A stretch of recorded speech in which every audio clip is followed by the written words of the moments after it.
Discutăm și astăzi despre ceea ce înseamnă fake news și dezinformare. Sunt în Parlamentul European în Bruxelles. Today here with me in the European Parliament is Delphine Collard. Thank you so much for your presence. Thank you for inviting me. You are the spokesperson of the European Parliament, and I think it's very important to understand together what is the fight to be fought against fake news and disinformation. Yes, it's an important topic. The members of this parliament have been engaged in this question since 2015, I would say, more actively with several resolutions. And since the start of this mandate, the topic has been brought at the agenda of the plenary in every session, really. So be it on the question of foreign information manipulation, or the question of the impact on elections, or the question of the social media platforms and the impact they can have on the information space. During these years, this phenomenon increased a lot due to digitalization, due to the increase in the access to the social media platforms. How can it be tackled? Well, it was always existing, but indeed it has taken another leap and another scope in the past. We've seen also the impact it can have on potentially elections or important choices for citizens. So this is the reason that it was also brought to the agenda. There are several. There is sadly no silver bullet, no single bullet to address this question. There are many aspects that can be done, and our members are, of course, active on the side of legislation. This is one aspect. They are reflecting now in a special committee on the Democracy Shield, chaired by Nathalie Loiseau. And the rapporteur, Tobias Tobé, has already worked on several suggestions or recommendations, and we were working on the report for the beginning of 2026.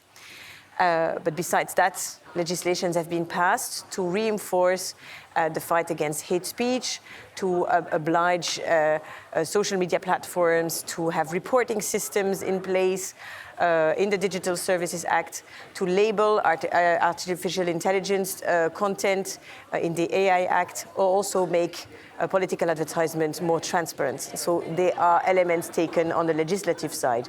Another important piece on the legislative side is the work that has been done in the Parliament to reinforce the media freedom. Because we know that one of the antidotes is, of course, to reinforce media pluralism and the strength of media and independence in the different member states, and broader than the member states, because we see our bordering country is also being targeted by disinformation campaign. As Parliament, as an institution, you have also some departments that are covering this issue. What is actually the Parliament doing? Not the political side, but the institutional one. Yeah, we've been asked by our members to also provide additional assistance directly to the members, giving them trainings or support in case they are targeted. We do that together between security, IT department and strategic communication departments, or for staff working in an institution. But beyond that, beyond the direct assistance of the people working here, we have also a responsibility towards the numerous visitors or the journalists or the fact checkers we are engaging with every day. So what we try is to have information pages on our website, quizzes that can be used by teachers in the school to raise awareness about the topic, videos that can be consulted on YouTube to point at the tactics, the tools, the procedures used by disinformation actors to fool us. Sometimes they play on emotions. Sometimes they take elements out of context, or they seek to polarize, or they flood the information space. These are all tactics that we can learn to recognize and to be a bit more resilient in our consumption daily of social media feeds. So these are elements we are trying to do. So raise awareness, work with teachers, work with visitors, work with content creators and journalists, and of course raise awareness inside the house. And then when needed, we are also, of course, there to provide the necessary assistance to report cases or to contact journalists or fact checkers to rectify the facts when they are misleading regarding the institution. In general, fake news is built up on a true story in order to catch somehow the attention of a person, and afterwards some layers of fake are added. So it is sometimes very difficult for a person that is not involved, let's say, in that subject to see what is the truth and what is fake over there. How can we actually take out these layers? Yes, indeed. This is a major challenge because there is often a grain of truth that allows for the creation of fake stories, or at least stories taken out of context. So what we try to give is tips and tricks that are at the basis of the journalistic method, but that we can all use as citizens. Sometimes it's taking a pause. It's avoiding directly reposting or contaminating others by taking the pause and looking if it seems too good to be true or too bad to be true. And then probably it's not true, because life is about layers of gray and not so often white or black presentations. It's about checking the sources. It's about contrasting the information with other sources before clicking or sharing. So these are all good habits that we should entrust on our children, yes, but also on our everyday life, because we can be taken by emotional headlines, by sensationalist pictures taken out of context. And so it's the responsibility that we all share to make the information space a bit more acceptable. And then, of course, we can also choose not to see several contents, educate the algorithm, and also make sure that we report content that should not be online. Because what is illegal offline in the daily life should also be illegal online. And this is what the Digital Services Act is about, is making sure that we have reporting means and that these hateful content or problematic content or and content that is there to seek to interfere in the information space can be reported. I will give a very simple example, that of Brussels Watch, that you know about. 105, if I'm correct, members of the European Parliament were targeted by a huge fake, a site that actually doesn't exist, with a lot of information about these people that are not true. How do you tackle such a thing as European Parliament? Because I know you've made a lot of investigation, and it's very interesting what you found out. Well, I think what is interesting is sometimes not to give more leverage to such websites. Because, of course, a website like that is gaining attention through the fact that people are reposting.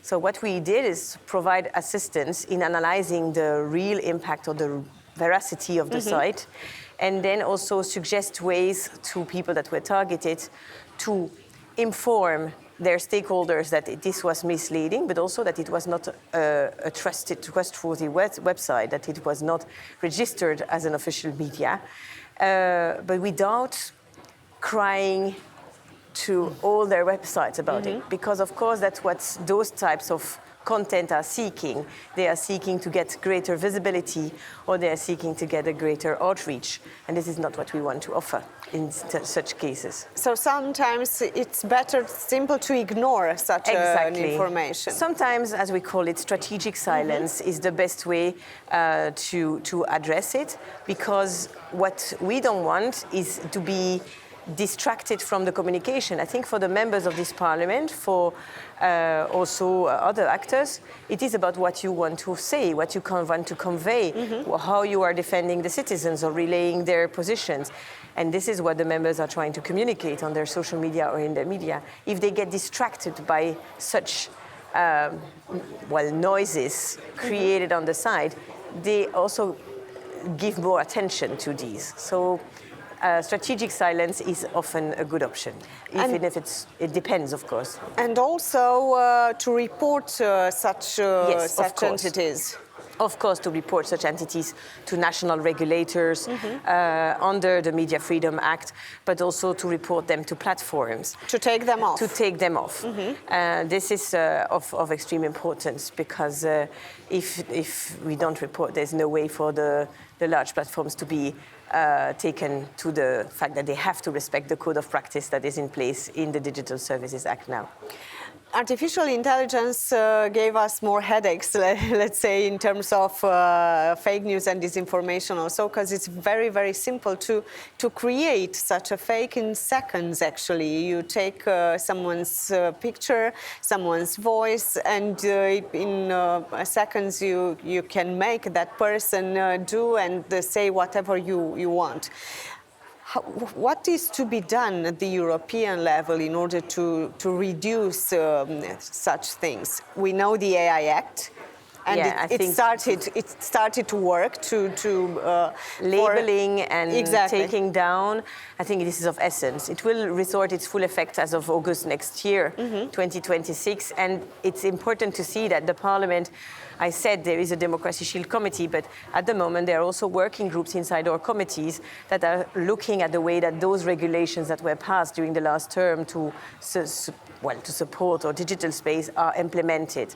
So there is a working group with the rapporteur, Mr. Benifei, following closely with a team of members the way that the AI Act is implemented and whether it responds to the needs. But it's distressing to see these type of images circulating. But there, the national regulators and the platforms can also have to be notified immediately. And it's also legally opposable, so it's really important. We see also several member states that go a step beyond. Some member states are looking at blockchain technology to avoid voice copying or to avoid pictures copying. This is a constant evolution. We have to say that until last year, the margin of AI-generated disinformation was relatively limited until 2024. We know that it's, of course, something that is evolving over time now. And if we look at the speech that President Maia Sandu gave in the European Parliament ahead of the elections in Moldova, the targeting via our AI-generated content was also heavily present. We've seen it in Romania also during our elections, and I think it's very important for that committee, the EU Democratic Shield, to give us the full report for the whole member states.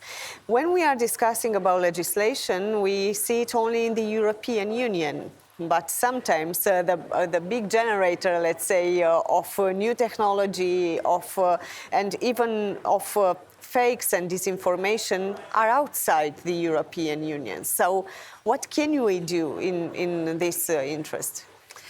Yes, indeed. We can try to preserve our internal market. This is how we do, and our European citizens. But Europe is also always setting standards that we can only invite partners to join in. We work together with NATO countries. We work together with the G7 countries. We work together with every partner possible. So it's mostly the External Action Service that is in the lead in leading this convergence and discussions. But we have regular discussions with the African Union, with the ASEAN. Everybody is confronted to the same image and the same problems. So this is a discussion that is emerging everywhere. And if you look at Nobel Peace Prize, Maria Ressa, she's very active, and she's from the Philippines and a leading voice in the domain. As I said, strengthening the media diversity is of essence, calling the platforms to the responsibility, having clear rules of what is acceptable and not acceptable in our digital environment is, for Europe, has been the way ahead, and we can only encourage partners to join in, of course. If there were several campaigns in the same direction by the United Nations. What is, in your opinion, the biggest danger nowadays when we discuss about fake news, disinformation? Well, I don't know if there is one single big danger, but I think the problem is that if people start to doubt everything, then they might not even seek to have reliable information. So to keep the importance of being informed, because in the end, the democratic systems are based on the idea that informed citizens are taking decisions on the governance of a country, on the way that the country or well-being together. So the capacity to get informed should be preserved and to check the facts. That's extremely important. This is at the moment the most important if we want to secure that the democratic systems can remain sustainable. The European Parliament should do more in terms of legislation, in your opinion, or just to concentrate on implementing what we have? Is it enough what we have for this moment? Because everything is very accelerated in terms of artificial intelligence, fake news, disinformation, and hybrid threats. Yeah, exactly. This is exactly what is being looked into in the Democracy Shield Committee. Mm-hmm. They will come with recommendations in the beginning of 2026. Of course, a huge part is the implementation of what we already have and to see if it resorts the necessary effects and what could be complemented. For their implementation, reports by the Commission are extremely important, and also a constant evaluation of whether things have evolved. This is what the members are doing now. That's the reason they have created those working groups on implementations. This is a novelty this legislature, and the special committee that will come with new elements. Mm-hmm. We know it's a permanent a topic in permanent evolutions. The tactics, the tools, the procedures of the disinformation actors also evolve. So on the EU side, and it's of course the Commission that comes with proposals, but the suggestions and recommendations will definitely continue to come from this Parliament. What was the moment when when was the moment when you realized that this is a big danger for the members of the European Parliament, for the institution as a whole, the whole idea of fake news and disinformation? I think it was quite a long time ago. There was an attempt via a small website to present themselves as a news outlet from the European Parliament. Mm-hmm. They allegedly presented themselves as the Parliament today presenting news. And we realized that this asset was purely created by an actor located outside the EU, collecting fake interviews of members that they were then twisting to support certain narratives. And that's where we realized that we were also directly targeted. Well, and then other cases followed from pure impersonations of our President Sassoli, or impersonations of President Metsola or other actors in this House, or direct attacks by disinformation actors towards some vice presidents. We see that more often. But we started with some obscure outlets that in fact was trying to get attention and selling narratives that were not present in the European Parliament at all. What is your advice for persons that are targeted? Not members of the European Parliament, but simple citizens. Report. Don't stay silent. Report to platforms. Use the possibilities that are there. If you click on the 3 dots, you can report, you can notify the problem. You can also go to basically the local police, because there are laws in place when you are targeted directly. And then if you report, if you go to local police, maybe sometimes don't react immediately on social media, not to give more attention and distract from the activities that you were carrying.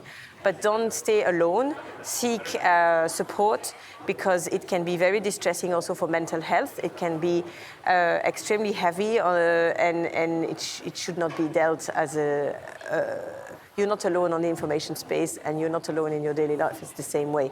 So seek support from the parents, the friends that can give advice, and the local authorities are there to support. We had cases where our members were given support by national police in Luxembourg or other countries that can investigate further what lies behind.